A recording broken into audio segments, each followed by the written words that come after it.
su'aalo waaweyn oo la yaab leh in la laqan ay adag tahay ayaa ka dhashay socdaalka dhulka ah oo ay buur hakaba ku tageen ciidamada dowladda federaalk ee Soomaaliya ee halkaasi geysay iyo suurtagalnimada ciidan dowladeed ay uga safri karaan dhul ay al-shabaab maamulaan iyadoo aan dhiig daadan ama dagaal uusan dhicin waxaana eedaas xoogan wajahaya madaxweynaha waqtigiisu uu gawaabsiga yahay Xasan Sheekh Maxamuud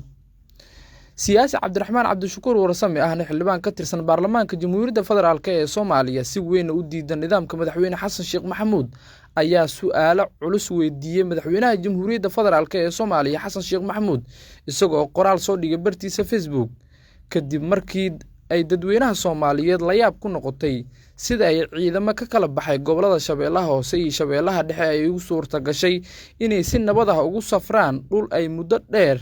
al-shabaab maamulayeen iyagoo gaaray degmada buur hakaba ee gobolka Baay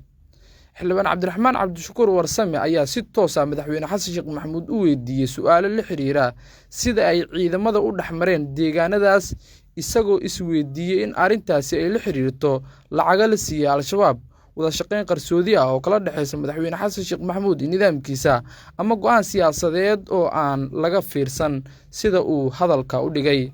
sidoo kale waxa hadalkan uu ku soo beegmaya eedeemo culus iyadoo horay Cabdicasiis Laftakareen uu ugu jeediyay madaxweyne Xasan Sheekh Maxamuud kaas oo uu ku eedeeyay in madaxweyne Xasan Sheekh Maxamuud uu faragelin qaaban ku hayo koonfur galbeed Soomaaliya isla markaana uu adeegsanayo kooxo uu sheegay in ay maleeshiyad yihiin si loogu wiiqo maamulkaasi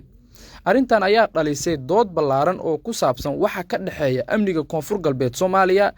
istiraatiijiyadda dagaalka oo ay ku dagaaltagaan kooxda al-shabaab iyo xiriirka ka dhaxeeya dowladda dhexe ee Soomaaliya iyo dowlad goboleedyada iyadoo weli aan wax jawaab rasmi ah aysan ka bixin dowladda federaalk ee Soomaaliya sida ciidankaasi ay ku dhaxmareen deegaanadaas uguna suurta gashay in buur hakaba ay ku tagaan safar dhulka ah iyadoo wax dhib ah uusan gaarin ama dagaal uusan dhicin internet plus waa adeeg ay macaamiishu ka heli karaan internet fiber ah ku hadal iyo IPTV ula socdo receiver ay ku jiraan in ka badan 4,000 oo kanaal internetka guryaha ku shubo $25 oo hel internet xawaarihiisu yahay 20 megabyte per second iyo 200 oo daqiiqo oo ku hadal gudaha ah ama ku shubo $30 oo hel internet xawaarihiisu yahay 30 megabyte per second iyo 200 oo daqiiqo oo ku hadal gudaha ah internetka xafiisyada ku shubo $50 oo hel internet xawaarihiisu yahay 55 megabyte per second iyo 400 oo daqiiqo oo ku hadal gudaha ama ku shubo $90 oo hel internet xawaarihiisa uu yahay